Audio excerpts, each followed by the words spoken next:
ఓం శ్రీ మహాగణాధిపతయే నమః. ఓం శ్రీ మహాసరస్వత్యై నమః. ఓం శ్రీ గురుభ్యో నమః. హరి ఓం.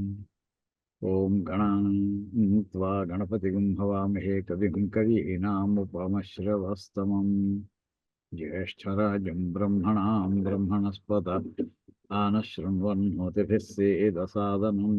ఓం ప్రణో దేవీ సరస్వతీ వాజేభిర్వాజినీవతి ధీనామవిత్ర్యవతు. ఓం వాగీశాద్యాస్వ మనసः సర్వార్థానాముపక్రమే యం నత్వా కృతకృత్యాస్యుస్తం నమామి గజాననం. యస్య నిశ్వసితం వేదాః యో వేదేభ్యోऽఖిలం జగతు నిర్మమేతమహం వందే విద్యాతీర్థమహేశ్వరం. శాంతం పద్మాసనస్థం శశిధరమకుటం పంచవక్త్రం త్రినేత్రం శూలం వజ్రం చ ఖడ్గం పరశుమభేదం దక్షభాగే వహంతం నాగం పాశం చ ఘంటాం ప్రళయహుతవహం సాంకుశం వామభాగే నానాలంకారయుక్తం స్ఫటికమణినిభం పార్వతీశం నమామి. ఓం అథాత్మానకం శివాత్మానకం శ్రీరుద్రరూపిణమేవం ధ్యాయేతు శుద్ధస్ఫటికసంకాశం త్రినేత్రం పంచవక్త్రం దశభుజగం సర్వాభరణభూషితం నీలగ్రీవం శశాంకచిహ్నం నాగయజ్ఞోపవీతినం నాగాభరణభూషితం వ్యాఘ్రచర్మాంబరధరం కమండల్వక్షసూత్రధరం అభయవరకరం శూలహస్తం జ్వలంతం కపిలజటాజూటినం శిఖాముజ్యోతధారిణం వృషస్కంధసమారూఢముమాదేహార్ధధారిణం మూర్తేనాప్లుతం హృష్టం దివ్యభోగసమన్వితం దిగ్దేవతాసమాయుక్తం సురాసురనమస్కృతం నిత్యం చ శాశ్వతం శుద్ధం ధ్రువమక్షరమవ్యయం సర్వవ్యాపినమీశానం రుద్రం వై విశ్వరూపిణం ఏవం ధ్యాత్వా ద్విజः సమ్యక్ తతో యజనమారభేత్. ఓం గురుర్బ్రహ్మా గురుర్విష్ణుః గురుర్దేవో మహేశ్వరः గురుः సాక్షాత్ పరబ్రహ్మ తస్మై శ్రీ గురవే నమః. సర్వేభ్యో నమః. అందరికీ ముందుగా నా కృతజ్ఞత నమస్కారాలు తెలియజేసుకుంటున్నానండి. అందరూ కూడా క్షేమంగా మళ్ళీ తిరిగి మనం క్లాసులు ప్రారంభించుకోవాలని, త్వరగా కోలుకోవాలని చాలామంది అభిమానులందరూ కూడా, మిత్రులందరూ కూడా కోరుకున్నారు. ఆరంగానే పరమేశ్వరుని యొక్క అనుగ్రహంతో 6 వారాలు మొన్నటితోటి పూర్తయింది. వెంటనే మళ్ళీ మన కార్యక్రమాలను పునఃప్రారంభం చేసుకుందామని చెప్పి ప్రారంభించాం. పరమేశ్వరుని యొక్క అనుగ్రహంతో ఇలా ముందుకు నడుస్తూ ఉండాలని కోరుకుందాం. మనం ఇంతకుముందు మనం చెప్పుకుంటున్నటువంటి పాఠంలో చమకం చెప్పుకుంటున్నాం. చమకంలో 2 అనువాకాలకు భాష్యం పాఠం అయింది. అగ్నావిష్ణు అని ప్రారంభించింది మొదటి అనువాకం, జైశ్చంచమే ఆధిపత్యంచమే అంటే అది రెండోది. అది అయిన తర్వాత మనం విరామం తీసుకున్నాం. ఇప్పుడు ఈ వేళ నుంచి 3వ అనువాకం ప్రారంభిస్తామండి. ఆ 3వ అనువాకం ఏదో ఒక్కసారి మనం పెట్టుకుని విందాం, ఒకసారి చెప్పుకుందాం, చదువుకుందాం.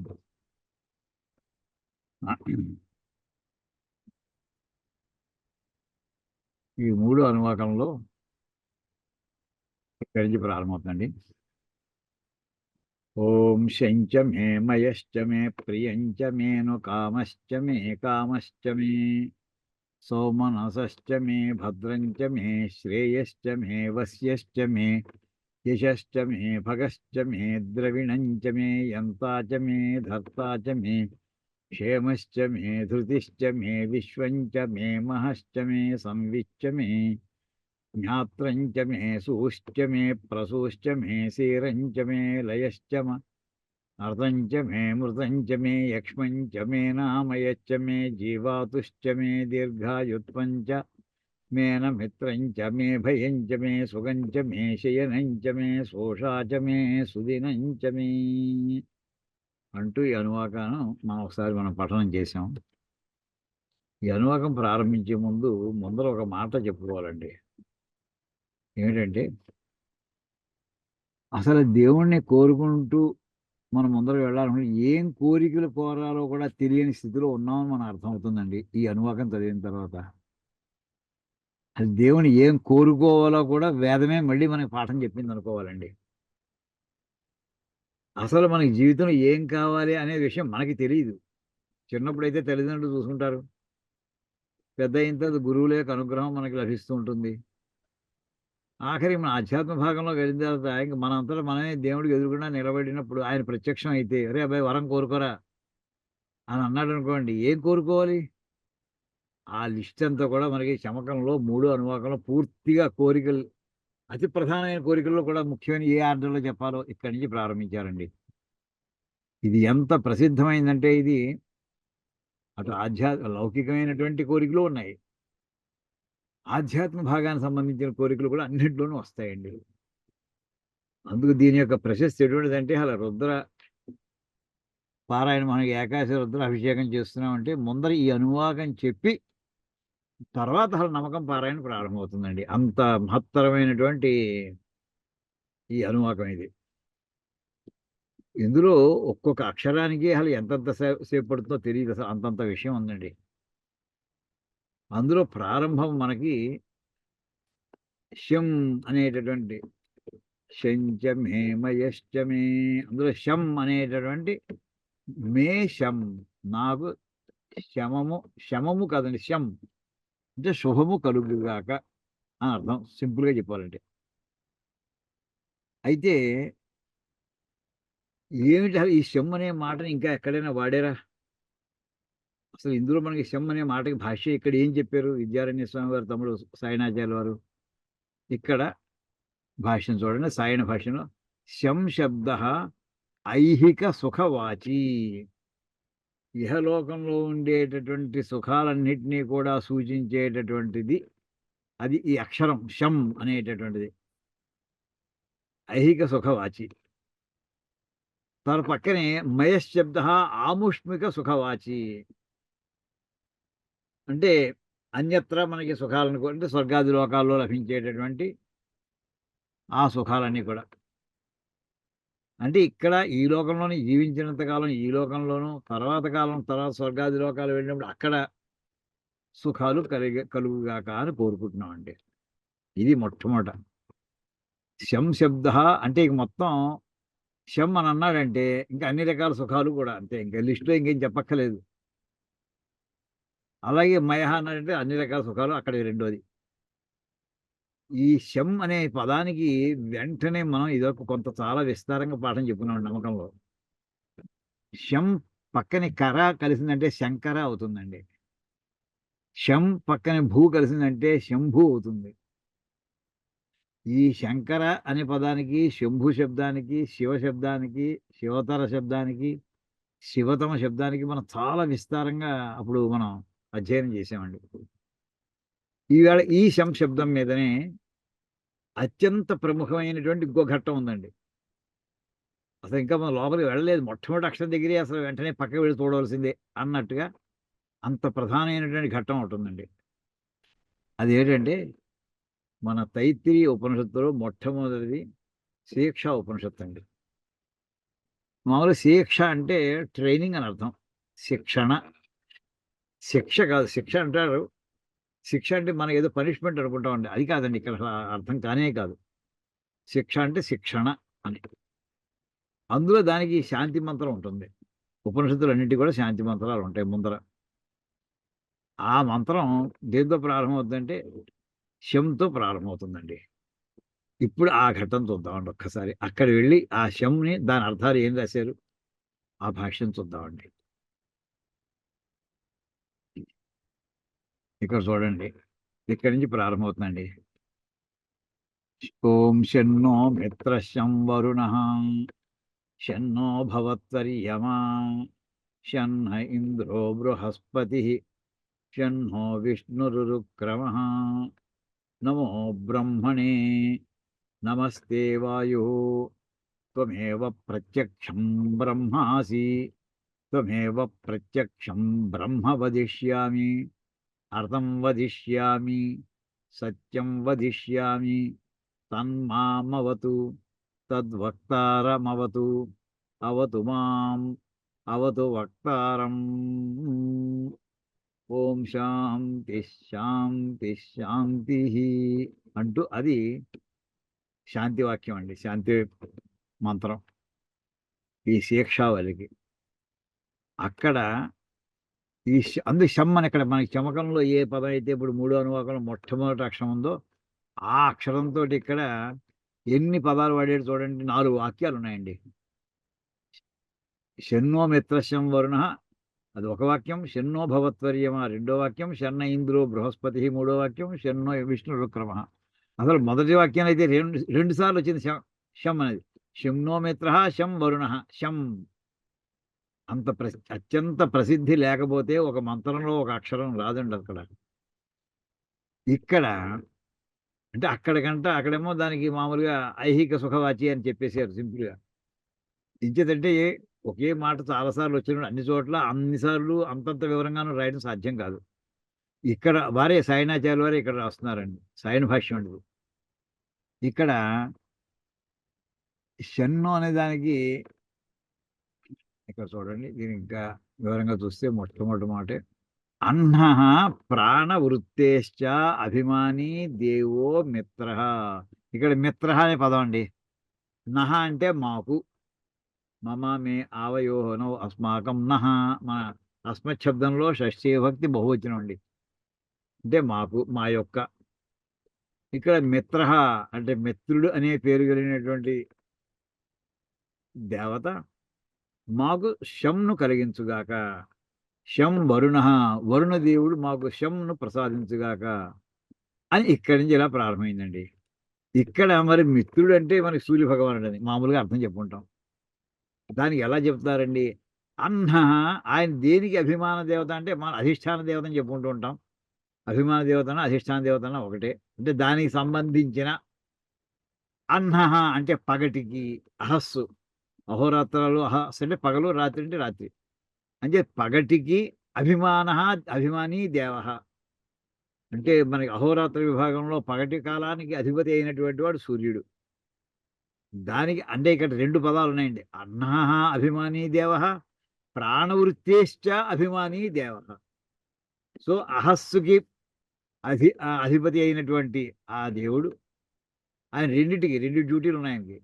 ప్రాణవృత్తేశ్చ జీవులందరూ కూడా ఏది ఉండడం వల్ల వాళ్ళు జీవించి ఉన్నారని చెబుతూ ఉంటామో ప్రాణం ఉండడం వల్ల, ఆ ప్రాణానికి అధిపతి ఎవరు అంటే సూర్య భగవానుడు అండి.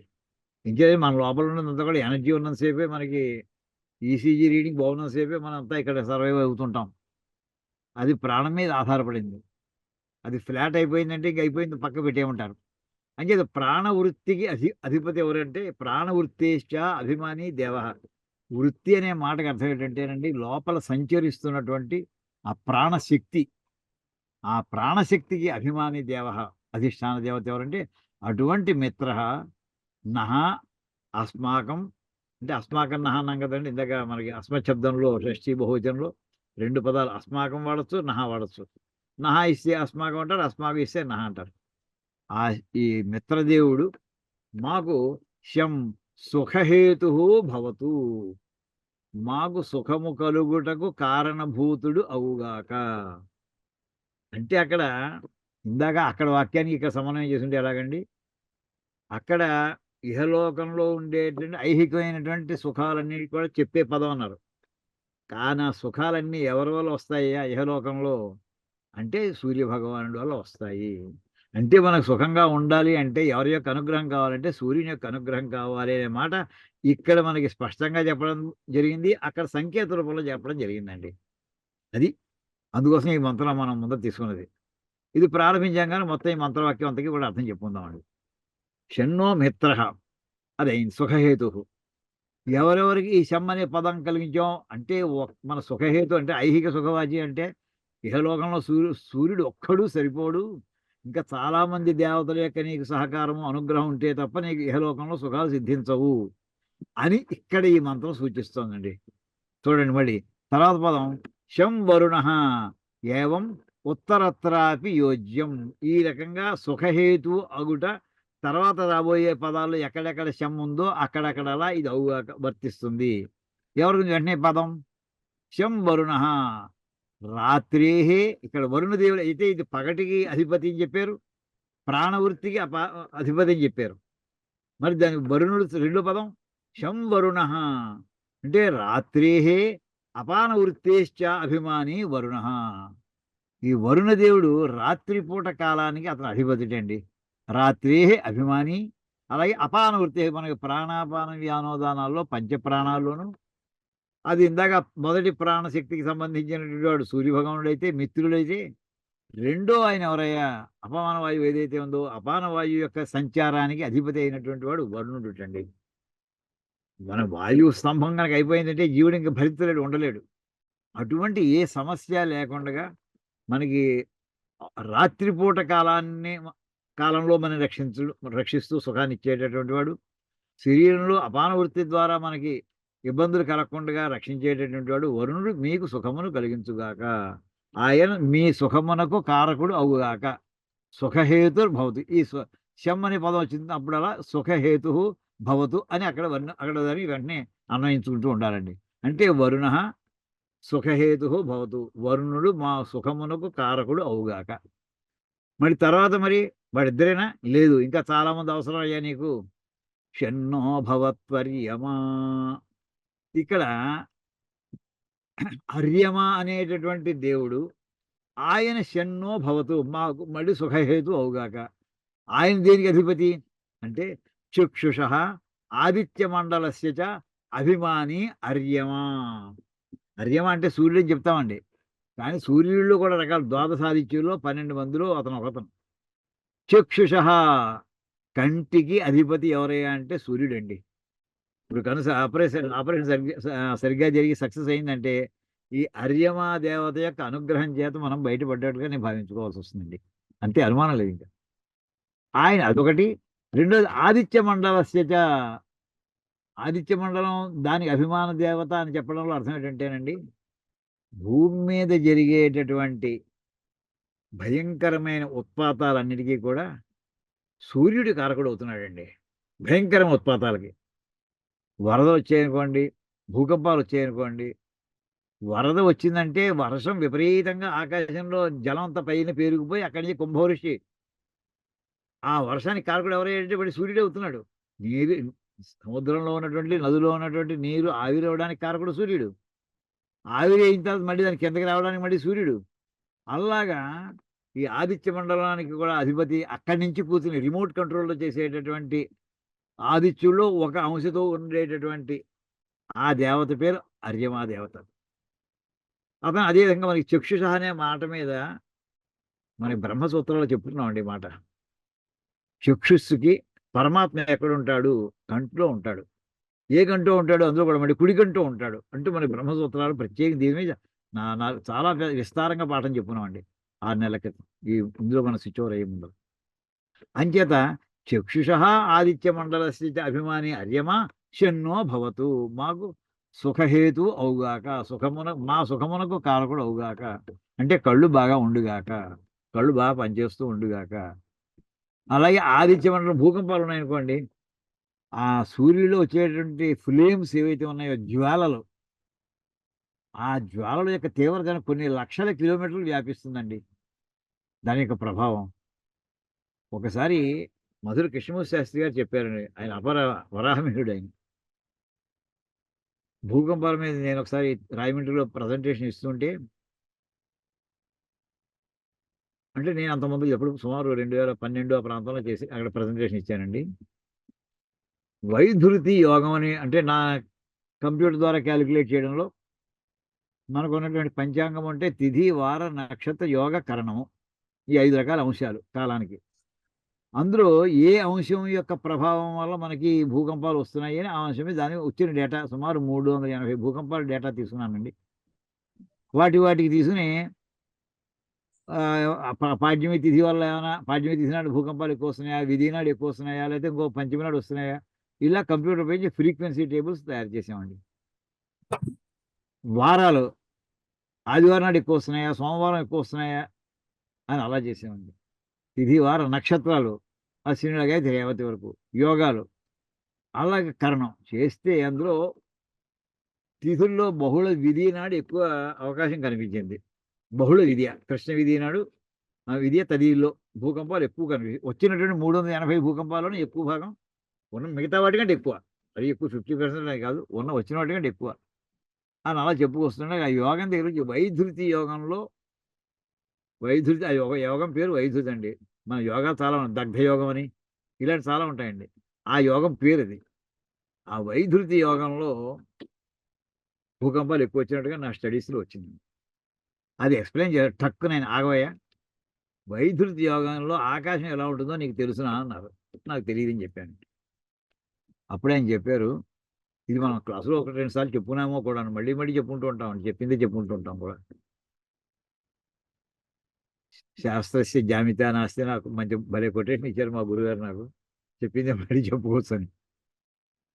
స్టవ్ మీద బూర్లు ముక్కడు పెట్టి దాని నిండా నూనె పోసి హైలో పెట్టి బాగా సలసల మరిగిపోతుంటే చల్లటి నీళ్ళతో కట్టుకొచ్చి అందులో వేయండి. పెటపెటలాడిపోతూ నూనెంతా చిందులు చిందేస్తూ పైకి ఎగిరిపోతుంటాయి. ఆ రకంగా అంటే తట్టుకోలేదనమాట. అంత వేడిలోనూ ఆ నీటి చుక్కలు సహించలేదది. అంతా ఇది కలిసి ఉండడం ఏంటసల? అలా ఉంటుందటండి ఆకాశం. వైధృతి యోగ సమయంలో. దానికి కారకుడు ఎవరయ్యా? ఆర్యమా. ఆ సూర్య భగవానుని యొక్క తేజస్సు ఎప్పుడూ ఒకే రకంగా ఉండదండి. అందులో మార్పులొస్తుంటాయి. సూర్యుడిలో మచ్చలొస్తుంటాయి. ఆ మచ్చలో వచ్చినప్పుడు బ్రహ్మాండమైనటువంటి వాయువులు బయటకొస్తుంటాయి. తేజస్సు రకరకాల మారుతూ ఉంటుంది. అంటే తేజస్సులో వచ్చినటువంటి వాటిలో వచ్చినటువంటి ప్రకోపాల్లో తేడాల మూలాని ఇక్కడ భూకంపాలు లేస్తే భూకంపం అది ఎంత లెవెలైనా ఉండొచ్చు. సునామీ కావచ్చు, సామాన్యమైనటువంటి భూకంపం కావచ్చు, దేశం అంతా కుదిపేసేది కావచ్చు. ఇలాంటివన్నిటికి కూడా కారకుడు ఎవరయ్యా అంటే ఆదిత్య మండలస్య అభిమాని అర్యమా. అంటే నాకు సుఖం ఎప్పుడవుతాయంటే అంటే మేమున్న ఊళ్ళో భూకంపాలు రాకుండా ఉండుగాక. లేదు మేమున్నటువంటి ఊళ్ళో ఊరండి అలా అంత స్వార్థం వద్దు అని అనుకుంటే మొత్తం దేశం అంతా కూడా లేదా ప్రపంచం అంతా కూడా ఈ విశ్వం అంతా కూడా ఎటువంటి ఉపద్రవాలు లేకుండా చూసేటటువంటి బాధ్యత ఉన్నటువంటి ఓ అర్యమ దేవత మాకు కాస్త నువ్వు సుఖాన్ని ఇచ్చేటటువంటి వాడు అవ్వయ్యా. అంటే నువ్వు కష్టాన్ని కలిగించగలవు. అది కలగకుండా చెయ్యి అని అక్కడ వస్తుందండి. అలాగా షన్నో మిత్రః చెప్పుకున్నాం. శం వరుణః, షన్నో భవత్వర్యమా. ఇంతమందికి ఇంతవరకు కూడా రెండేసి డ్యూటీలున్నాయండి. చూస్తున్నాం గదా! ప్రాణవృత్తికి, తర్వాత పగటికి, అపాన వృత్తికి, రాత్రి పూటకి, కంటికి ఆదిత్య మండలానికి అధిపతి ఇంకా షన్న ఇంద్రో బృహస్పతిః. ఇక్కడ ఇంద్రుడికి ఏమిటయ్యా? బాహ్వోః బలస్య చ అభిమానీ ఇంద్రః. మామూలుగా శరీరంలో మనకి ఏ పార్ట్‌కి ఆ పార్ట్ మనం చెప్పుకునేప్పుడు దేవతలు చెప్పడం మనకి మహాన్యాసంలో చెప్తామండి. ఆ మహాన్యాసంలో మనం ఒక చోట ఈ ప్రార్థన చేసేప్పుడే శరీరంలో ఏ పార్ట్‌ని ఎవరు రక్షించాలి అని చెప్పుకుంటూ అక్కడ మనం చదివేటటువంటి మంత్రం అండి. ఈ వాగీషాధ్యాస్ అక్కడ మనం చెప్పుకున్నటువంటి ఆ వాక్యాల దగ్గరే వస్తుందండి. చూడండి ఇక్కడ మామూలుగా రుద్ర స్నానార్చన అంటే ముందు ఇది చెప్పేసిన తర్వాత అథాత్మానం ఇందాక మనం చదివినటువంటి శ్లోకాలు అయిపోయాక పురుష స్కంధం అయిపోయిన తర్వాత అథాతో రుద్రస్నానార్చనాభిషేక విధిం వ్యాఖ్యాస్యామ మహాన్యాసం వస్తున్నది ఇది.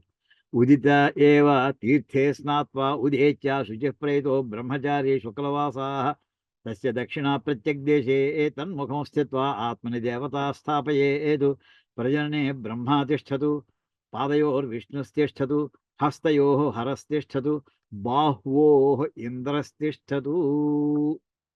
ఇంద్రుడు శరీరంలో ఒక్కొక్క పార్ట్‌ని ఏ పార్ట్ మీద ఎవరికి అభిమానం ఉన్నది అంటే బాహువుల మీద ఇంద్రుడి అభిమానం ఉండేది. అంచేత బాహువులని రక్షించడం గాని, బాహుబలం గాని అన్నిటికి కూడా అధిపతి, అభిమాన దేవత ఎవరయ్యా అంటే ఇంద్రుడు. అంచేత ఇక్కడ ఎప్పుడైతే ఇంద్రుడు అన్నాడో అతను చేయవలసిన 2 పనులండి. బాహువుల్ని రక్షించు బాహ్వోః బలస్య చ. అంటే మనం ఏదైనా ఓ వస్తువుని బరువుని ఎత్తాలంటే బలం బాహువులతోటే భుజాలతోటే మనం బరువుని ఎత్తగలుగుతుంటాం. బాహువు ఉన్నంత మాత్రం సరిపోదు. బాహువు కావాలి. బాహువుతో పాటు బలము కావాలి. ఈ రెండిటికి అభిమాని ఎవరు? అధిపతి ఎవరు? ఇంద్రః. అటువంటి ఇంద్రుడు నాకు సుఖహేతుః భవతు. సుఖహేతుః భవతు. సుఖమునకు కారకుడు అవుగాక అని ఒక్క మాటలో చెప్పేశారండి. తర్వాత మరి బృహస్పతి అంటున్నారు. సామాన్యంగా ఎక్కడ బృహస్పతి వచ్చినా గాని వెంటనే ఏంటంటే వాడు రాజుగారు, రాజగురువునైన. ఇంద్రుడేమో రాజు అనుకుంటే దేవతకి ఈయన రాజగురువు. దేవతలందరికి గురువు ఈయన. ఈయన దేనికి సంబంధించినోడయ్యా? వాచి బుద్ధౌచ అభిమాని బృహస్పతి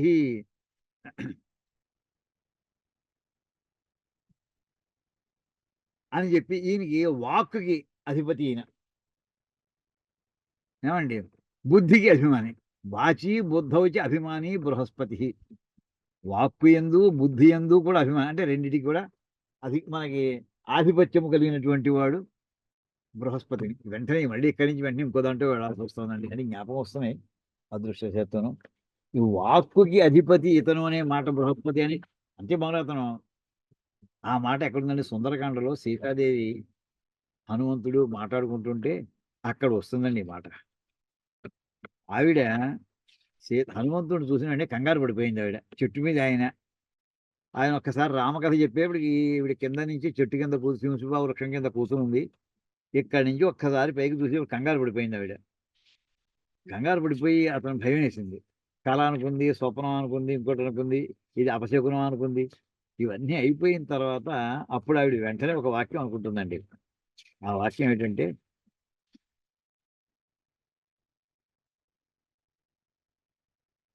ఆవిడ అన్నమాట అండి. అంటే వెంటనే అది అపశకునాల వల్ల ఎవరికీ ఇబ్బంది కలగకూడదని చెప్తూ ఈ మాట మనకి 32 సర్గలో, సుందరకాండలో 32 సర్గలో ఆవిడ ప్రార్థన చేస్తున్నాడు. ఇంకా హనుమంతుడు చెట్టు మీదే ఉన్నాడు. సీతాదేవి కిందే ఉంది. ఇది అపశకునేమో అనుకుని వెంటనే ఆవిడ నమోస్తు వాచస్పతయే సవజ్రిణే స్వయంభువే చైవ హుతాశనాయ చ అనేన చోక్తం యదిదం మమాగ్రతో వనౌకసా తచ్చ తథాస్తు నాన్యథా అంటుందండి అక్కడ. నమోస్తు వాచస్పతయే, వాచస్పతి ఇతను అండి. వాక్కులకి అధిపతి అయినటువంటి బృహస్పతికి నమస్కారము అని అంటుందండి. అంటూనే పక్కనే సవజ్రిణే, వజ్రి అంటే వజ్రము చేతిలో కలవాడు ఇంద్రుడు. సవజ్రిణే అంటే మనకి సకుటుంబం ఉన్నాడు. అంటే వాడితో కూడా కలిసి ఇంద్రుడితో కూడి ఉన్నటువంటి బృహస్పతికి నమస్కారం. మామూలు బృహస్పతి కాదు. వాక్కుకి సంబంధించినటువంటి వాడు వాచస్పతి. చక్కగా మాట్లాడగలడు. ఎందుకక్కడ ఇప్పుడు ఆవిడ బ్రహ్మగారికి నమస్కారం పెట్టుకోవచ్చు. బ్రహ్మ, విష్ణు, మహేశ్వరుడు ఎవరికో పెట్టుకోవచ్చు కదా! మధ్యలో బృహస్పతి ఏమిటండి?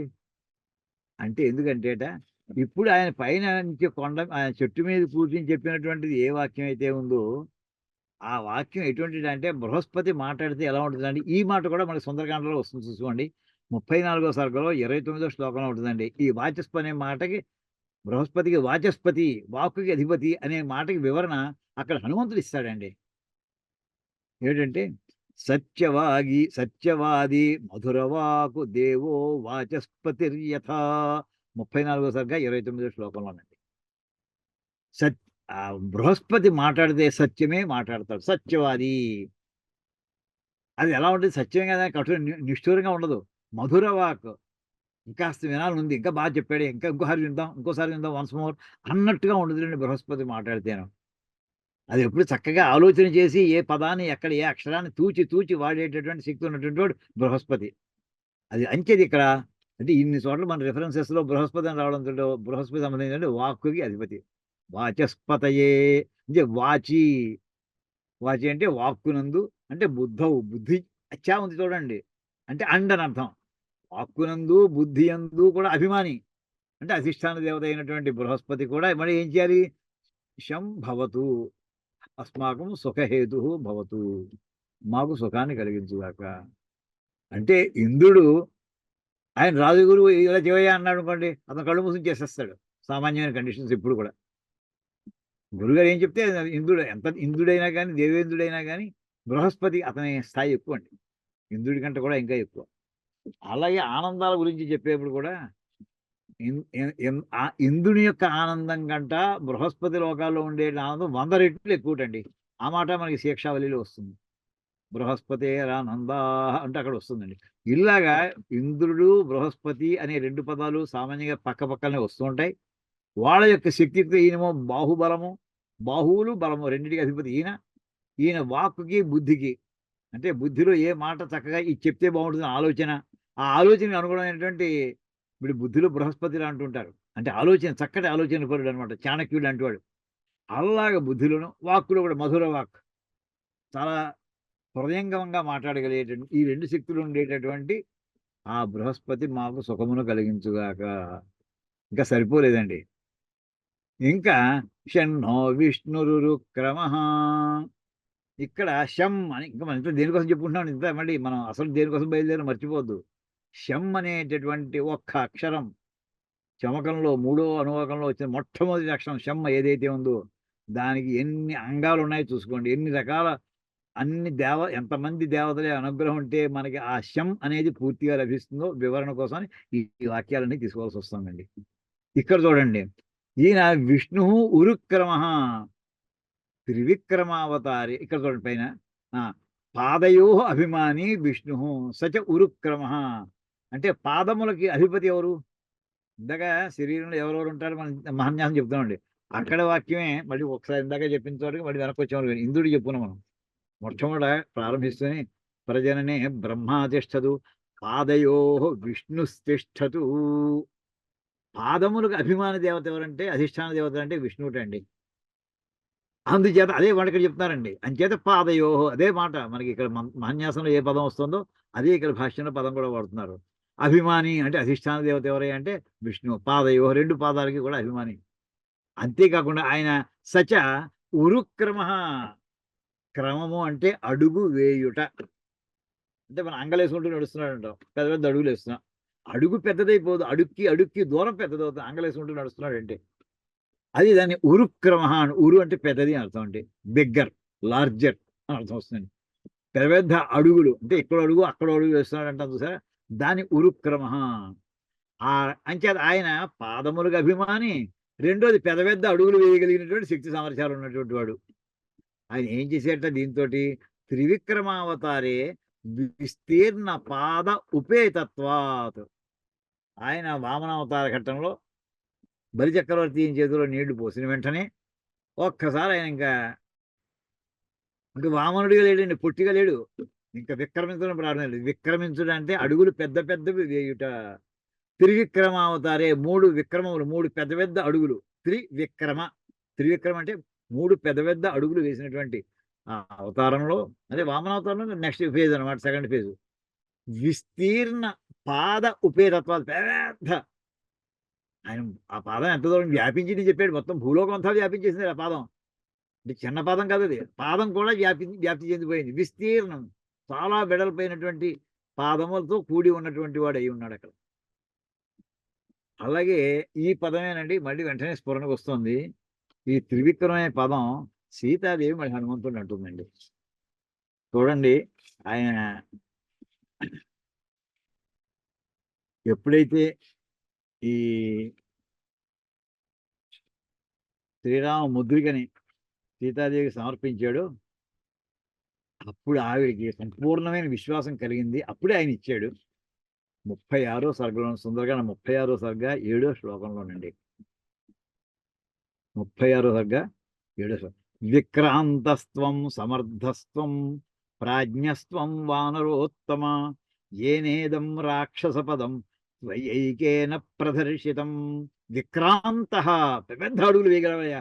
ఒక అడుగు అవతల మహేంద్రగిరి మీద వేసావా, రెండో అడుగు చివరికి వచ్చి లంకలో పడ్డావా. ఎంత పెద్ద పెద్ద అడుగులు వేయగలవయ్యా నువ్వు అంటే అక్కడ విక్రాంతి అంటే విక్రమం అనే పదం, అది పెద్ద పెద్ద అడుగులు వేయుట అనేటటువంటి ఆ పదాన్ని అలా అన్నని చెప్పుకుంటుంటారండి. సరే, ఇప్పుడు అని ఈ రకంగా ఆ రకంగా ఇక్కడ మనకి ఏమిటి ఇందులో ఈ పదం ఏంటి అసలు? షణ్ణో విష్ణు ఉరుక్రమ. ఉరుక్రమ పెద్ద పెద్ద అడుగులు వేయుట లక్షణంగా కలిగినటువంటి విష్ణువు మాకు సుఖకమును కలిగించువాడు అవుగాక. అథవా కాకుండా ఇంకా ఏమిటయ్యా, ప్రాణాదిషు అవయవేషు అభిమానినాం మిత్రాదీనాం ఉక్తత్వాద్ అవయవిని కృత్స్న దేహే అభిమాని విరాట్ పురుష పరిశిష్యతే. శరీరంలో కాళ్ళు చేతులు ఇలా ఒక్కొక్క పార్టీ చెప్పేస్తే మొత్తం శరీరంలో అన్ని పార్టీలు చెప్పిన అయిపోయిందా అండి? అవ్వలేదు, ఇంకా కొన్ని మిగిలిపోతాయి. మనం మామూలు ప్రధానంగా చెప్పుకునే కొన్ని చెప్పుకుంటున్నాం. ఇందాక మనం చెప్పాను అనుకోండి, ఇక్కడ ప్రజనే బ్రహ్మాతిష్టదు లెక్కేసుకోండి. ప్రజనే బ్రహ్మాతిష్టదు పాదయోర్ విష్ణుతిష్ట హస్తయోః హరస్తిష్టతు, బాహూరింద్రస్తిష్టతు, జఠరే అగ్నిస్తిష్టతు, హృదయే శివస్తిష్టతు, కంఠే వసవస్తిష్టन्तు, వక్త్రే సరస్వతీ తిష్టతు, నాసికయోర్వాయుస్తిష్టతు, నయనయోశ్చంద్రాదిత్యౌ తిష్టేదాం, కర్ణయోరశ్వినౌ తిష్టేదాం, లలాటే రుద్రాస్తిష్టन्तు, మూర్ధ్న్యాదిత్యాస్తిష్టन्तు, శిరసి మహాదేవస్తిష్టతు, శిఖాయాం వామదేవస్తిష్టతు, పృష్ఠే పినాకీ తిష్టతు, పురతః శూలీ తిష్టతు, పార్శ్వయో శివాశంకరౌ తిష్టేతాం, సర్వతో వాయుస్తిష్టతు, తతో బహిః సర్వతోऽగ్నిజ్వాలామాలా పరివృతాస్తిష్టन्तు, సర్వేష్వంగేషు సర్వా దేవతాః యథాస్థానం తిష్టन्तు.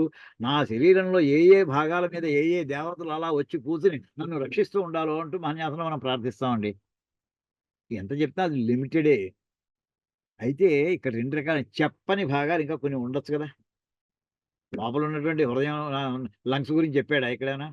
లేదా కిడ్నీస్ గురించి ఏమైనా చెప్పాడా? అది శరీర భాగాలు కాదు కదా! కావా అవి? డెఫినిట్‌గా భాగాలే. కానీ అవన్నీ చెప్పలేదు ఇక. ఇలా కొన్ని మిగిలిపోయింది. ఇవి కాకుండగా ఏమయ్యా అవయవాలు ఒకటి చెప్పావు. అవయవాలు కలవాడు ఇంకోడు ఉంటాడు కదా శరీరంలో. వాడిని జీవుడు అంటారు కదా! వాడి సంగతేమిటి? ఆ జీవుడనేవాడు లోపల ఉండగా వాడికి బయటకు వచ్చినటువంటి ఇప్పుడు ఎలాంటిదంటే తాబేలుకి బయటికి 4 కాళ్ళు కనిపిస్తాయండి. ఆ లోపల తాబేలుకి అసలు సుఖం లోపల ఆ జీవుడు ఉన్నాడు కదా! అది మాట చెప్తున్నాడండి. ఇక్కడ చూడండి. ప్రాణాదిషు అవయవేషు ప్రాణము మొదలైనటువంటి అవయవములన్నిటిలో వాటన్నిటి అభిమానినాం మిత్రాదీనాం ఉక్తత్వాదు. ఇగో ప్రాణశక్తికి మిత్రుడు, అపాన శక్తికి వరుణుడు, ఇలాగ మొత్తం దేవతలుందని చెప్పిన తర్వాత వీటిని ఏమంటారంటే అవయవములు. అవయవములు కలవాడు ఎవరు? జీవుడు. వాడిని ఏమంటారు? అవయవి. అవయవములు కలవాడు. గుణములు కలవాడు గుణి. ధనము కలవాడు ధని అన్నట్టుగా అవయవి. అతను హోల్ బాడీ అంతా అతని రెస్పాన్సిబిలిటీ. ఈ పార్ట్, ఆ పార్ట్ కాదు. ఎక్కడ కాళ్ళు ముళ్ళు గుచ్చుకున్నా, కంటో నలసపడ్డా సరే మొత్తం బాధపడేవాడు అతనే. కృత్స్న దేహే అభిమాని. కృత్స్నం అంటే సంపూర్ణ. ఇది ఎలా అంటే మన డాక్టర్స్ స్పెషలైజేషన్, గోర్మీ స్పెషలైజేషన్, చిటినీలవి స్పెషలైజ్ చేశాడనుకోండి, వాడు పక్కన ఎవరితో నాకు అనవసరం ఉంటాడు. నేను ఇంతవరకు చెప్తానని అంటాడు. మిగతా పక్క డిపార్ట్మెంట్ సంబంధం నాకు లేదు తెలీదంటాడు. లేదు నాకు సంబంధం లేదంటాడు. కానీ హోల్ బాడీ అంతా సఫర్ అవుతుంది కదండీ!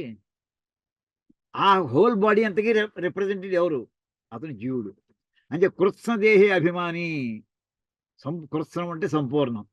సంపూర్ణ దేహంలో అభిమానస్తుడైనటువంటి వాడు ఎవరైతే ఉంటాడో విరాట్ పురుషః పరిశిష్యతే. ఆ లోపల సమస్తం అనేటువంటి దానికి సంబంధించినటువంటి వాడు ఆ విరాట్ పురుషుడు ఉంటాడయ్యా. పరిశిష్యతే మిగిలిపోతాడింకా.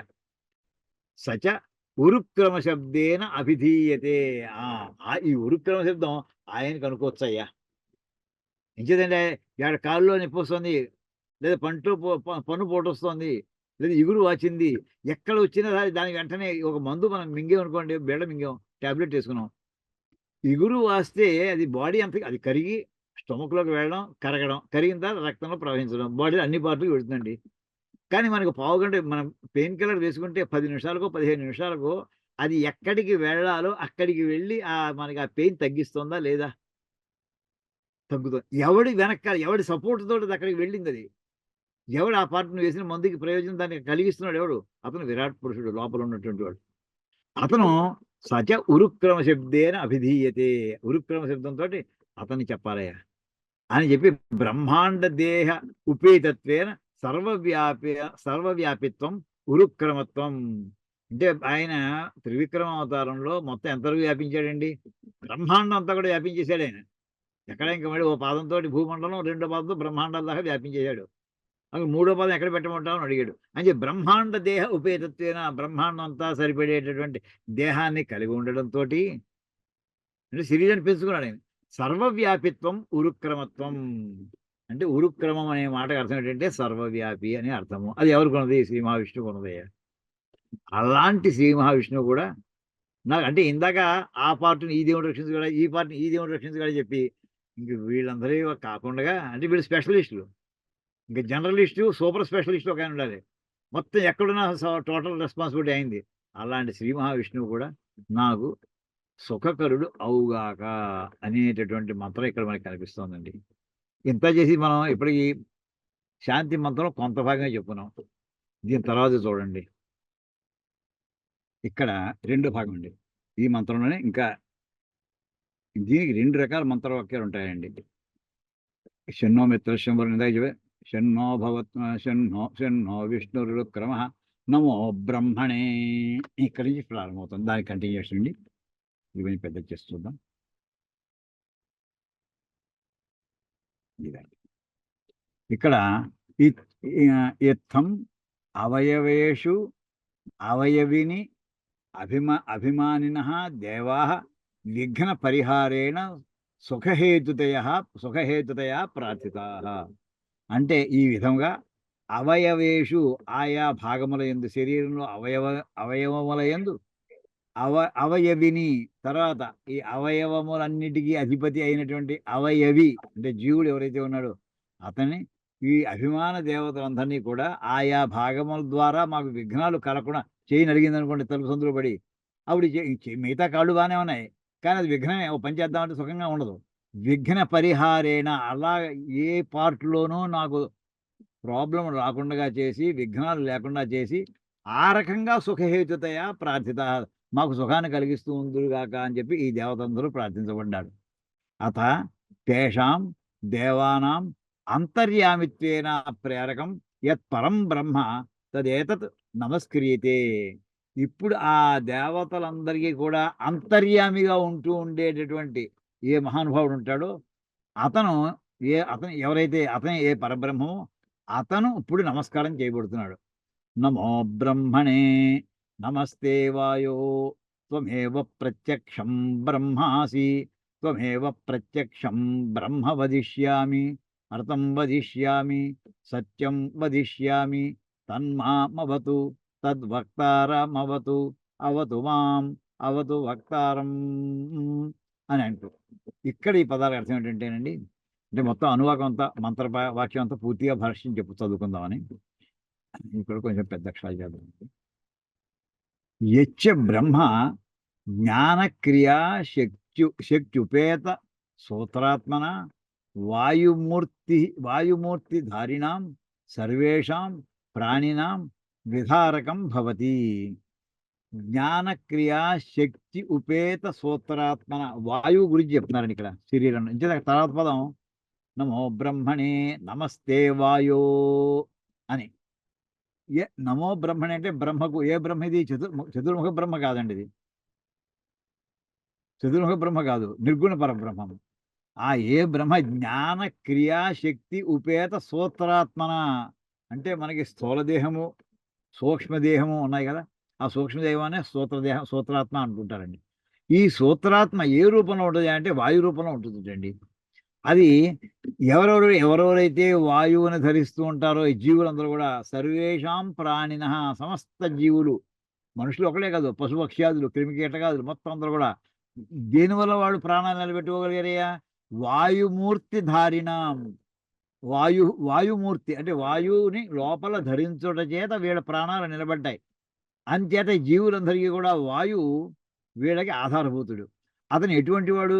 జ్ఞానక్రియాశక్త్యుపేత సూత్రాత్మన. ఆ వాయువులో ఈ జ్ఞానశక్తి ఉన్నది, క్రియాశక్తి ఉన్నది. ఈ రెండింటితోటి సూక్ష్మ రూపంలో ఉండేటటువంటి ఆ వాయువు మాకు అతనికి నమస్కారం పెట్టుకుని నమస్తే. లోపల వాయు సంచారం బాగున్నంతసేపే మన కథలన్నీనండి. ఏం తేడా వచ్చినా గ్యాస్ట్రో ఎంటరాలజికల్ ప్రాబ్లమ్స్ అన్నీ స్టార్ట్ అయిపోతాయి వెంటనే. అంచేతనే ఇక్కడ సూత్రాత్మన అనే పదం వాడుతున్నారు కదా భాష్యంలో. వాయువుకి ఎక్కడుంది ఆ వాక్యం అంటే వాయుర్వై గౌతమ తత్సూత్రం వాయునావై గౌతమ సూత్రేణ అయంచ లోక పరశ్చ లోక సర్వాణి చ భూతాని సందృప్తాని భవంతి ఇది శృతే. వేదంలో తోట ఇలా వాక్యం ఉందండి. హే గౌతమ, వాయుర్వై తత్సూత్రం, ఈ శరీరంలో మొత్తం అన్ని పార్ట్లని కూడా ఇంటిగ్రేట్ చేస్తూ కోఆర్డినేట్ చేసేటటువంటిది ఏమిటి అంటే వాయువుటండి. అంటే మనకి బ్లడ్ గ్యాస్ అనాలిసిస్ అని చేస్తుంటారండి హాస్పిటల్స్లో. మామూలుగా రక్తం వెళ్ళని చోటు లేదు, రక్తంలో వాయువు లేని చోటు లేదు. ఎంత ప్రపోర్షన్లో వాయువు, అందులో ఆ వాయువు నెట్టుకుంటూ పెడుతుంటుంది దీన్ని. ఎందుకంటే తలకాయ హార్ట్ కంటే ఎత్తులో ఉందండి, గ్రావిటేషన్ ఫోర్స్ ఆపోజిట్గా వెళ్ళాలి. అది ఎలా పెడుతుంది? కింద నుంచి పైకి. ఇప్పుడు మనం కూర్చుని ఉన్నాము, హార్ట్ మధ్యలో ఉంది, శిరస్సు పైన ఉంది. మామూలుగా నీళ్లు పైన పోస్తే కిందకు వస్తే పైనుంచి పైకి ఇంకా వెళ్ళవు. అది ఎలా పెడుతుంది? వాయువులో పెడుతుంది. అందుచేత అక్కడ చెప్తున్నాడండి తత్సూత్రం వాయు తత్సూత్రం. సూత్రం అంటే అన్నిటిని కూడా ఇంటిగ్రేట్ చేసేటండి. మనకి సూత్రే మణిగణ ఇవ మన భగవద్గీతలో కూడా వస్తుందండి.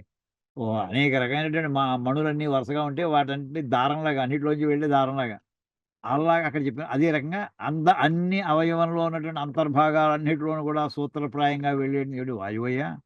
అంచేత ఆ వాయువు వల్ల హే గౌతమ అయం సూత్రేణ ఈ వాయువు చేత అయం లోకః పరశ్చ లోకః ఈ లోకం అంతా నడుస్తోందంటే, అంటే ఈ సమస్త జీవులు బతుకున్నారంటే, పరశ్చ లోకః వీళ్ళంతా స్వర్గాది లోకాలు వెళ్ళారంటే, అక్కడ కూడా సుఖంగా ఉన్నారంటే, ఇవన్నీ కూడా సర్వాణి చ భూతాన్ని సందృబ్ధాని భవంతి.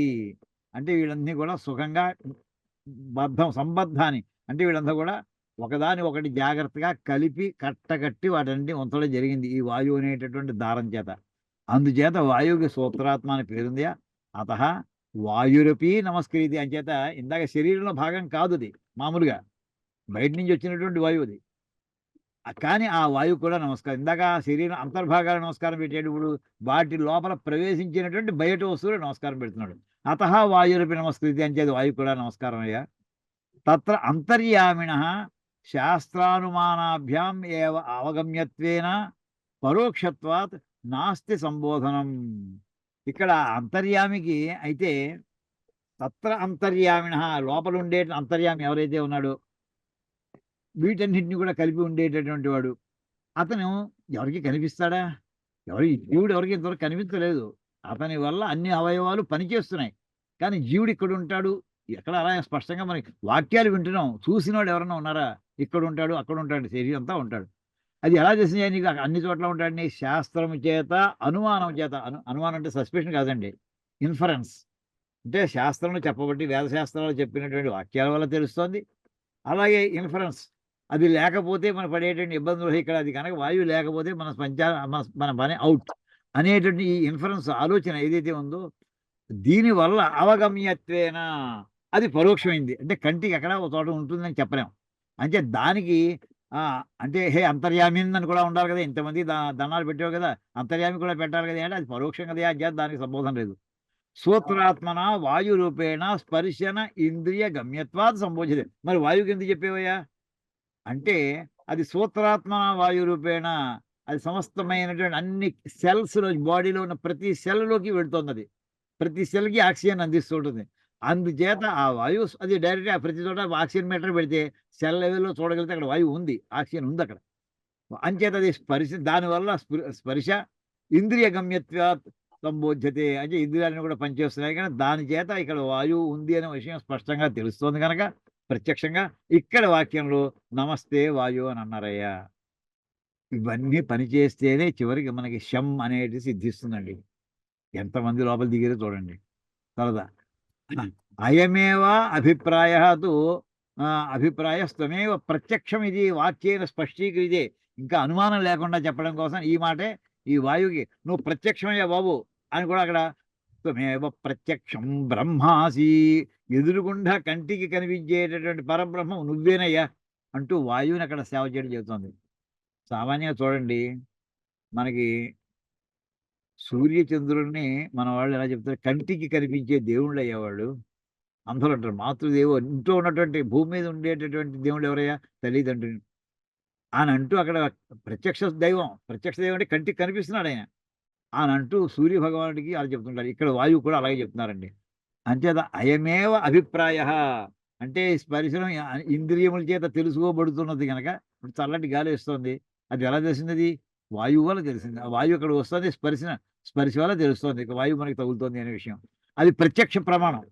అందుచేత ఆ రకంగా చెప్పడం చేత ప్రత్యక్షం బ్రహ్మాసి నువ్వే ప్రత్యక్షమైనటువంటి పరబ్రహ్మయ్య అని చెప్పడం జరుగుతుంది. యతః వాయూపాధికం బ్రహ్మ ప్రత్యక్ష యోగ్యం తతో హి వాయు త్వామేవ వ్యాకరిష్యమానేషు ఉపాసన వాక్యేషు సాక్షాత్కార యోగ్యం బ్రహ్మ వదిష్యామి. ఇంకా ఈ వాయు ఉపాధిగా ఉండటం చేత బ్రహ్మము కూడా బ్రహ్మము తనంత దానికి ఒక గుణం ఏం లేదు, కనిపించదు, ఎవరికి తెలియదు. అది ఉంటేనే కానీ మిగతా ఏది పని చేయదు. అటువంటిది ఆ వాయుపాధికం బ్రహ్మ అది ప్రత్యక్ష యోగైతే దాని వాయువుకి ప్రత్యక్షం చెప్పి అదే రకంగా ఈ ఇంకా వ్యాకరిష్యమానేషు ఉపాసన వాక్యేషు ఇంకా దీని తర్వాత ఇంకా చాలా వాక్యాలు వస్తున్నాయి. అలాంటివి ఏవైతే ఉన్నాయో త్వమేవ ప్రత్యక్షం ఇక్కడ అయిపోయింది కదా. ప్రత్యక్షం బ్రహ్మ వదిష్యామి. ఒక్కొక్క భాగం ప్రత్యక్ష. అమ్మ నువ్వు కూడా ప్రత్యక్ష భాగమే, ప్రత్యక్ష బ్రహ్మవే, నువ్వు కూడా ప్రత్యక్ష బ్రహ్మవే అని మిగతా వాటన్నిటి కూడా ఇలా ఏవైతే ఉన్నాయో వాటన్నిటి కూడా ప్రత్యక్ష బ్రహ్మ అనే పదం వర్తిస్తుంది. అది అవి చెప్పేసి వ్యాకరిష్యమాణేషు ఉపాసన వాక్యేషు సాక్షాత్కార యోగ్యం బ్రహ్మ వదిష్యామి. నే అన్నిట్లోనూ పరబ్రహ్మం ఉన్నాడు అనే మాట నేను చెప్పి తీరుతాను. వదిష్యామి, చెప్పబోతున్నాను. సోపాధికం బ్రహ్మతు ఏన ప్రకారేణ ఉపాస్యతే తేన ప్రకారేణ చిరాభ్యాసే సతి సాక్షాత్కర్తుం శక్యతే. సోపాధికం బ్రహ్మ అంటే ఉపాధిలో ఉన్నటువంటి బ్రహ్మ. ఇప్పుడు మనం పాలవాడు పట్టు వచ్చినప్పుడు గిన్నెట్టుకు వస్తామండి. పాలకి ఆకారం ఏమిటి? అది ఏ గిన్నెలో పోస్తే ఆ గిన్నె ఆకారాన్ని ధరిస్తుంది. గ్లాసులో పోయించిన గ్లాసు ఆకారం ఉండదు. కుండలో పోస్తే కొండ ఆకారం వస్తుంది. గాజు సీసాలో పోస్తే గాజు సీసా ఆకారం వస్తుంది. దానికంటూ అలాగా దాన్ని ఉపాధులు అంటారు. అలా ఏ ఉపాధులు అంటే ఈ శరీరంలో కాళ్ళు చేతులు ఉన్నాయనుకోండి, ప్రతిదాన్ని ఇంకా తెలియని ఎన్ని భాగాలు ఉన్నాయో మనం చెప్పుకొని అల్లా వాటన్నిటి కూడా కంటైనర్స్. ఆ ఉపాధికం బ్రహ్మ, ఈ ఉపాధులతో ఉన్నటువంటి బ్రహ్మం ఏన ప్రకారం. శరీరంలో సపోజ్ ఏదో కాలు పొడితే బాధపడుతున్నాడండి చాలా కాలం నుంచి. ఆ తలనొప్పి అనుకుందాం. ఆ తలనొప్పి ఎన్ని మందులు వేసినా తగ్గలేదు. వాడికి అప్పుడు ఏం చెప్పారు, అబ్బాయి ఇలా కాదండి నువ్వు మంత్రం ఉపాసన చేయరా అబ్బాయి అన్నారు. ఏమంటే మంత్రోపాసన చేసేవాడు ఏ దేవుడిని పెట్టుకోరా, నీ తలకాయ ధ్యానం పెట్టుకోరా, తలలో దేవుడు ఉన్నట్టుగా కూర్చో, ఆ తలలే ఉపాసన చేస్తూ ఉండు, ఆ మంత్రం పారాయణ చేస్తూ ఉండు అంటే అక్కడ ఏన ప్రకారేణ ఉపాస్యతి. అక్కడ తలకి ఉపాసన చేయట్లేదు, తలలో ఉన్నటువంటి బ్రహ్మమునకు ఉపాసన చేస్తున్నాడు. చేయగా అక్కడ ఆయన బ్రహ్మ ఆయన సిద్ధిస్తే, ఆయన అనుగ్రహిస్తే ఆ తలలో ఉన్న తలనొప్పి తగ్గిపోతుంది అని చెప్తూ తేన ప్రకారేణ అభ్యాసే సతి. చాలా కాలం అభ్యాసం చేయగా, చాలా కాలం ఉపాసన చేయగా సాక్షాత్కర్తం శక్యతే. ఓహో అక్కడ నాకు ఈ నొప్పి తగ్గిందంటే మోడర్న్ వైద్యం అంతా వాడినా తగ్గలేదు, కానీ ఈ మంత్రం పారాయణ చేస్తూ దాని మీద దృష్టి పెట్టేప్పుడు నా ప్రాబ్లం సాల్వ్ అయింది కనుక అక్కడ ఉన్నటువంటి పరబ్రహ్మం నన్ను అనుగ్రహించింది అనమాట. ఆ రూపంలో ఉన్నటువంటి పరబ్రహ్మం. అతయేవ ఛాందోగ్యాః శాండిల్య విద్యాయాం ఆమనంతి. అందుకోసమే ఛాందోగ్యులు అంటే సామవేదంలో శాండిల్య విద్య అనేటువంటి విద్యలో ఇలా అంటుంటారు. అక్కడి నుంచి ఛాందోగ్యోపనిషత్తు వాక్యం పడుతుంది. ఏతమితః ప్రేచ అభిసంభవిత అస్మీతి యస్య స్యాదద్వా న విచికిత్సాస్తి ఇది. అద్వా సాక్షాదిత్యర్థః, అర్ధ సాక్షాదిత్యర్థః అని. ఏతమిత ప్రీత్య, నేను ఈ శరీరాన్ని వదిలిపెట్టేసి అభిసంభవిత అస్మి, ఇంకోటి ఏదో అవుతాను అని చెప్పి, అంటే ఈ శరీరాన్ని వదిలిపెట్టేసేపు నాకు ఇంకో రూపం మంచి ఆకారం, ఓ దేవతా స్వరూపం కావాలి అనుకుంటూ ఒకడు మంత్రోపాసన చేస్తున్నాడండి. శరీరాన్ని వదిలేస్తూ అమ్మాయి అది అయిపోతున్నాను అనుకుంటూ ఆ దేవతా స్వరూపాన్ని ఎవడైతే అనుకుంటాడో వాడికి ఇంకా అనుమానం అక్కర్లేదు, ఆ దేవతా రూపాన్ని పొందుతాడు వాడు అని అక్కడ శాందోగ్యాన్ని చెప్పడం జరిగింది కదా. అర్ధ సాక్షాత్ ఇత్యర్థ అంటే ఎదురుకుండా డైరెక్ట్గా అన్నట్టే కలిగిస్తాం. అదేవిధంగా వాజసినేయ అంటే శుక్ల ఎదురులో కూడా అతి ఆమనంతి, అందులో కూడా వాక్యం ఉంది. అంటే వాజసినేయులు ఇలా అంటారు, వాడు కూడా దేవో భూత్వా దేవానప్యేతి, వాడు దేవుడిగా అయ్యి దేవతలు కూడా దాటి వెళ్ళిపోతాడయ్యా. అంటే ఆ మంత్ర ఉపాసన వల్ల దేవతాలోకాలను పొందుతాడు. అంటే వాడు ఏ లోకం కావస్తే ఏ రూపం కావస్తే ఆ రూపం ధరించగలడు. ఇహైవ జన్మని సాక్షాత్కార దేవభావ. ఈ జన్మలోనే ఇహైవ జన్మని, ఈ జన్మలోనే సాక్షాత్కార దేవభావ. ఇక్కడ దేవతాభావం కలుగుతుంది. ఇక్కడ కూడా మరణాదూర్ధ్వం దేవత్వ ఆపత్తి దేవాప్యయ. అప్యయము అంటే మరణం దాటేయడం అండి, పోవడం అండి. మరణాదూర్ధ్వం ప్రాణం వదిలిపెట్టేసాక దేవతలను కూడా అంటే పైన దేవోభూత్వ దేవానప్యేతి ఉంది కదా, దేవుడిగా అయ్యి దేవతను దాటి వెడతాడు అంటున్నాడు. ఏమిటంటే దేవుడిగా అవ్వడం ఏంటి, దేవత దాటి వెళ్ళడం అంటే ఈ లోకంలో ఉండడం. ఇహైవ జన్మని సాక్షాత్కార దేవభావ. ఈ లోకంలో ఉండగా ఉపాసన చేయగా దేవత వాడికి ప్రత్యక్షం అయింది అనుకోండి, దాన్ని ఏమంటారంటే దేవ భూత్వ. అంటే వాడే ఇంకా ఆ దేవత కింద అయిపోయినట్టు అయిపోతుంది. లేదు మరణాదూర్ధం శరీరాన్ని వదిలిపెట్టేసాక దేవత్వ ఆపత్తి, ఆ దేవత్వం వాళ్ళు అది పోయి అంటే దేవాప్యయ, ఏ దేవత కావాలో దాన్ని దాటి వెళ్ళిపోయాడని అర్థం వస్తుంది. ఆ దేవతా రూపాన్ని వదిలేసిన వాడని అర్థం వస్తుంది. అతః వక్ష్యమాణ వాక్యేషు నానృతం వదిష్యామి. ఇదంతా కూడా ఖచ్చితంగా జరిగి తీరుతుంది. వేదవాక్యాలే ఇవి. వేదవాక్కు అంటే ఇంకా జరిగి తీరుతుంది, ఇంకా అనుమానం లేదు, అది అబద్ధం కాదు. అందుచేత నేను ఇప్పటి నుంచి కూడా ఈ పరబ్రహ్మ స్వరూపానికి సంబంధించినటువంటి విషయాన్ని నేను ఉన్నది ఉన్నట్టుగా నిజమే కొండ పగలగొట్టిన నిజమే చెప్తాను. అత వక్ష్యమాణ వాక్యేషు చెప్పబోయేటటువంటి వాక్యాలు నా అనృతం వదిష్యామి అని అబద్ధం మాట్లాడను. కింటు విద్యమానమేవ అర్థం ప్రత్యక్షం బ్రహ్మ ఇది ఏతాదృశం వదిష్యామి. ఇప్పటి నుంచి కల్పిస్తున్న ప్రతి వస్తువులోనూ నాకు పరబ్రహ్మమే ఉన్నది, అది పరబ్రహ్మం యొక్క రూపమే, అది పరబ్రహ్మం ఆ రూపంలో కనిపిస్తున్నది అని నేను చెబుతూ ఉంటాను. ఇంకా అంటే వాడు మాటను ఎలా మాట్లాడబోతున్నాడో జీవుడు సాధకుడు ఇక్కడ ప్రతిజ్ఞ చేస్తున్నాడండి. ఒట్టేసి చెప్పుకుంటున్నాడు, నేను ఇవాళ నుంచి అబద్ధాలు ఆడను అన్నట్టుగా. ఎక్కడ కనిపిస్తే అక్కడ నువ్వే పరబ్రహ్మం అనుకుంటూ ఉంటానయ్యా అని చెప్తున్నాండి. వివక్షితస్య విద్యమాన అర్థస్య ఆదౌ మనస పర్యాలోచనం అర్థవదనం. ఇక్కడ అర్థము సత్యము 2 పదాలు వాడుతున్నాడండి. అర్థం వదిష్యామి, ఇక్కడ చూడండి, అర్థం వదిష్యామి, సత్యం వదిష్యామి అంటే ఇందాక లెక్కలు చూడండి. త్వమేవ ప్రత్యక్షం బ్రహ్మ వదిష్యామి. త్వమేవ అంటే ఏ వస్తువు నాకు ఎదురుకుండా ఉందో అది కంటికి కనిపిస్తున్న పరబ్రహ్మము, కంటికి కనిపిస్తున్న వస్తువు నువ్వు ఉపాధిగా పెట్టిన అందులో ఉందయ్యా. అది పరబ్రహ్మం యొక్క ఆకారం ఏది, అది అనంత కూడా ఆకారాలు ధరించగలదు. ఇప్పుడు ఈ ఆకారం ఎదురున్న వస్తువు ఆకారంలో కనిపిస్తున్నాడు, ల్యాప్టాప్ రూపంలో కనిపిస్తున్నాడు పరబ్రహ్మం, పుస్తకం రూపంలో కనిపిస్తున్నాడు, మౌస్ రూపంలో కనిపిస్తున్నాడు అని నేను అంటూ ఉంటాను ఇప్పటి నుంచి కూడాను. మౌస్ కనిపిస్తుంది కదా, మౌస్ రూపంలో ఉన్నాడు పరబ్రహ్మ నాకు కనిపిస్తున్నాడు అని ఏమని చెప్తాడు వీడు. అర్థం వదిష్యామి సత్యం, నేను అర్థము మాట్లాడతానయ్యా, సత్యం మాట్లాడతాను. అర్థము సత్యము అనే మాటకి అర్థం అన్నా మామూలుగా అర్థం సత్యం అని చెప్పేస్తుంటామండి, నిజం అని చెప్తాం. సత్యం అన్నా నిజం అని చెప్తాం. ఏమిటి రెండింటి తేడా అంటేట అది చెప్తున్నాడు ఇక్కడ. ఏంటంటే ఒక విషయానికి అర్థము తన మనస్సులో అనుకోనడాన్ని అది అర్థం అండి. అంటే ఒక మహానుభావుడి గురించి ఏమండి ఒక భావన మనకు కలిగింది. సత్పురుషుడు అతను, మహానుభావుడు, అదే భావన కలిగిందండి. అది బయటికి ఎక్కడ మనం ఉపన్యాసం ఇవ్వలేదు ఇంకాను, మనసులో మాత్రం అతను దర్శించండి కంచి పరమాచార్య వారు అంతే. ఆయన నడిచే దేవుడు అని మనస్సులో దృఢంగా ఏర్పడిందండి. మీరు ఎక్కడ ఉపన్యాసం ఇవ్వలేదు, వాక్యం మాట్లాడలేదు. అది ఏమంటామంటే అది మీరు నమ్మారా లేదా, నమ్ముకున్నారు మీ అంతటి మీరు, మీ మనస్సులో మీకు దృఢంగా నాటుకున్న సత్యము అని, అందులో అనుమానం లేదు. దాన్ని ఆ రకమైనటువంటి మనస్సులో నిలకడగా ఉంచుకున్నటువంటి సత్యవాక్యం ఏదైతే అది సత్యము, అది నిజము, దాన్ని అర్థము అంటారటండి. ఇది వాగ్రూపంలో పెట్టడం. ఎక్కడో మాట్లాడుతున్నాయండి కంచి పరమాచార్య వారు, వారికే అండి నడిచే దేవుడు అండి అని పైకి అన్నామండి. అది నిజమే, అది నోటితో అంటున్నాం. ఒక్కొక్కసారి అండి మనం ఒకళ్ళ మీద దురభిప్రాయం ఏర్పడి ఉండొచ్చు అనేక కారణాలు, కానీ బయటికి అనమండి, వాడిని మాత్రం పొగుడుతూ ఉంటాం. అంటే లోపల ఒక భావన బయటికి ఒక భావన పెట్టుకుని కూడా మాట్లాడతాం మనం, అందరికీ జరుగుతూ ఉంటుంది. ఏది కరెక్టు, నీ మనస్సు లోపల మాత్రం కరెక్ట్ అంటే అర్థం అది సత్యం. నువ్వు సత్యం మాట్లాడట్లేదు అంటే లోపల ఉన్న భావం బయట ఉన్న భావం రెండు ఏకీభావం అవ్వాలి. అసలు లోపలోటి పెట్టుకుని మనసోటి పై కూడా మాట్లాడుతున్నావా అని అర్థం తెలిపోతుందండి. ఇక్కడ ఏం చెప్తున్నా చూడండి. వివక్షితస్య విద్యమానార్థస్య, ఏది చెప్పదలుచుకున్నాడో ఆ పదము యొక్క విద్యమాన అర్థస్య, ఆ పదానికి అర్థము ఆదో మనసా పర్యాలోచనం, మనసు ద్వారా దాన్ని స్పష్టంగా అవగతం చేసుకోవడం, అది అర్థవదనం, అది దాని పేరు సత్యం. అంటే ఇంటర్నల్ ట్రూత్ అండి. ఇన్ని మాటలు ఎందుకు, అర్థం అనే మాట ఇంటర్నల్ ట్రూత్.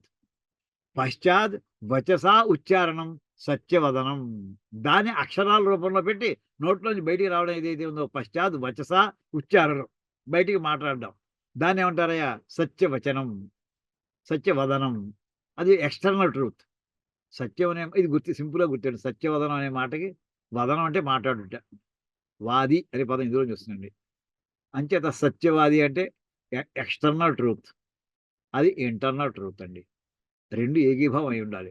కానీ మనం మొహమాట పడిపోయి వాడిని వాడి పై ఆఫీసరు, ఉదాహరణకి రాత్రిపూడి ఇంటికి 6ంటికి వచ్చేద్దాం, మంచివాడే, ఈవేళ వర్క్ ఎక్కువగా ఉందయ్యా, ఒక 8 దాకా కూర్చోమని అనుకోండి. మామూలుగా ఇదివరకు ఇప్పుడు ఈవేళ కాదు, మొత్తం 12 గంటలు 24 గంటలు అలా కంప్యూటర్ కూడా వేలాడుతూనే ఉన్నారు పాపం.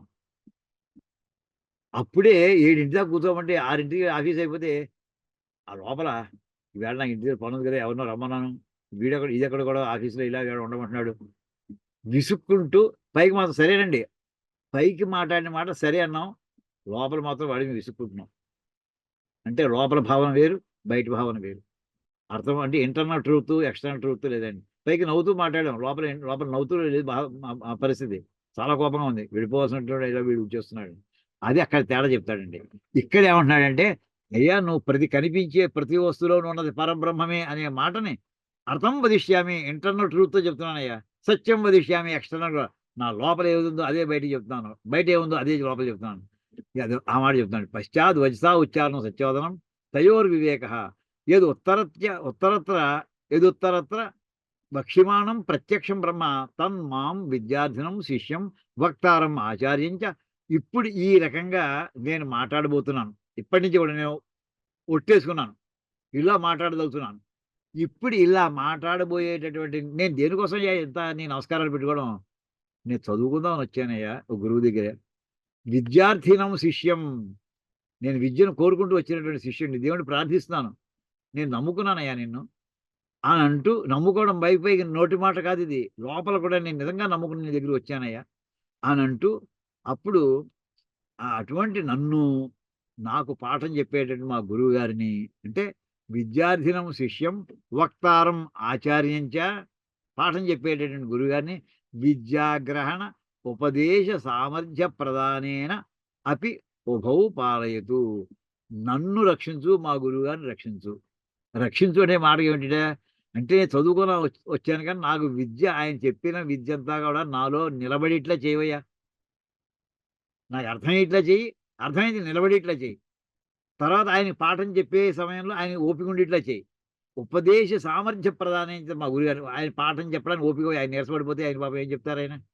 అంచేత ఇద్దరికీ కూడా విద్యాగ్రహణ అంటే విద్యని నిలబెట్టుకొనుట, గ్రహించడానికి విద్యార్థికి ఉపదేశ సామర్థ్య ప్రదానేన చెప్పడానికి, పాఠం చెప్పడానికి ఓపిక ఇవ్వడం కదా ఉభౌ పాలయతు, మా ఇద్దరిని రక్షించేదోగాక అని ఎవరిని ప్రార్థిస్తున్నాడండి? పరబ్రహ్మని.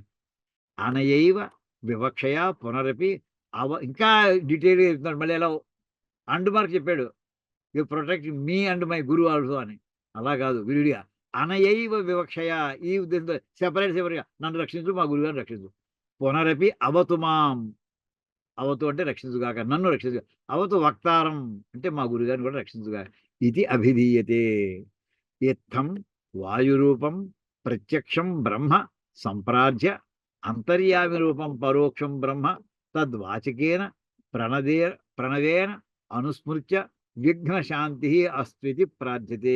ఈ రకంగా వాయు రూపంలో ప్రత్యక్షంగా ఉన్నటువంటి బ్రహ్మని ప్రార్థిస్తూ, అంతర్యామి రూపంలో ఉంటూ పరోక్షంగా ఉన్నటువంటి బ్రహ్మని కూడా నమస్కారం చేసుకుంటూ, తద్వాచికేన ప్రణవేన అనుస్మృత్య ఆయన ఎలా స్మరించాలి? పరోక్షమైనటువంటి అంతర్యామిని ఓంకారం చేత. తద్వాచికేన ప్రణవేన అనుస్మృత్య ఆయన్ని ఒకసారి జ్ఞాపం చేసుకుంటూ ఓంకారాన్ని స్మరించుకుంటూ విఘ్నశాంతి అస్తు ఇది ప్రార్థ్యతే అంటూ మాకు విఘ్నములు లేకుండా చేసి విఘ్నశాంతి అవుగాక అని చెప్తూ ప్రార్థిస్తూ ఇంత చేస్తే అప్పటికి శం సిద్ధిస్తుందండి. ఆ మాట చెప్పడానికి ఓం శాంతి శాంతి శాంతి ఇంత అర్థం అండి ఒక్క అక్షరానికండి. ఇది మనం ఇవాళ చెప్పుకున్నటువంటి మంత్రంలో మనకు దొరికినటువంటి భావం అండి. అయ్యా ఇక్కడికి ఆపుకుందాం. ఓం కాయేన వాచా మనసేంద్రియైర్వా బుద్ధ్యాత్మనా వా ప్రకృతి స్వభావాత్ కరోమి యద్యత్ సకలం పరస్మై నారాయణాయేతి సమర్పయామి. హరి ఓం తత్సత్ బ్రహ్మార్పణమస్తు. శ్రీ సీతారామార్పణమస్తు.